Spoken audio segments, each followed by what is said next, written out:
Hello സുസാമൻ. ഞങ്ങൾ സ്ഥിരം ഈ പള്ളിയിൽ വരുമ്പോൾ ചിന്തിക്കുന്ന ഒരു കാര്യമാണ് എന്തുകൊണ്ട് ഇത്ര നാളായിട്ട് ഇത് ഈ പള്ളിയുടെ പണി കഴിഞ്ഞിട്ടില്ല എന്നുള്ളത്. എന്തുകൊണ്ടായിരിക്കും? കാശില്ലാത്തോണ്ടായിരിക്കുന്നേ. ചിലപ്പോൾ വർക്കേഴ്സിനെ കിട്ടാത്തോണ്ടായിരിക്കും.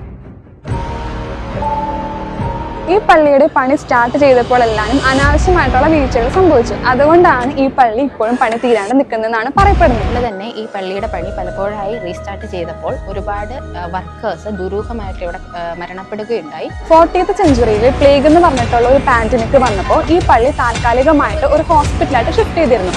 അന്ന് ഈ ഒരു പാൻഡമിക് കാരണം 1000-ഓളം ആൾക്കാർ മരിച്ചുപോയി. അന്ന് മരിച്ചവരെല്ലാവരും ഈ പള്ളിയുടെ അടിയിലാണ് അവർ അടക്കം ചെയ്തിരിക്കുന്നത്. പക്ഷെ ഇതിന് കാര്യമായിട്ടുള്ള എവിഡൻസ് കാര്യങ്ങളൊന്നുമില്ല.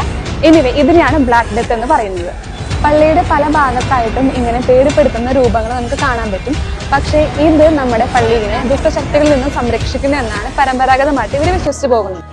1874 യൊഹാൻ എന്ന് പറയുന്ന പുതിയ ഒരു എഞ്ചിനീയർ ഇതിന്റെ പണി ഏറ്റെടുക്കുകയും അപ്പോൾ ആള് ഇതിൻ്റെ അകത്ത് മിസ്റ്റീരിയസ് ആയിട്ടുള്ള കുറച്ച് സിമ്പിൾസ് ഒക്കെ കണ്ടുപിടിക്കുകയും ചെയ്തു.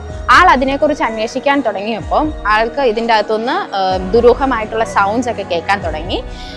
ഇപ്പോഴും പറയപ്പെടുന്നത് ഈ പള്ളിയിൽ നിന്ന് ഒറ്റയ്ക്ക് നടക്കുന്ന സമയങ്ങളിലൊക്കെ ഈ പള്ളിയിൽ നിന്ന് ദുരൂഹമായിട്ടുള്ള സൗണ്ട്സ് കേൾക്കാൻ പറ്റും എന്നാണ് പറയപ്പെടുന്നത്.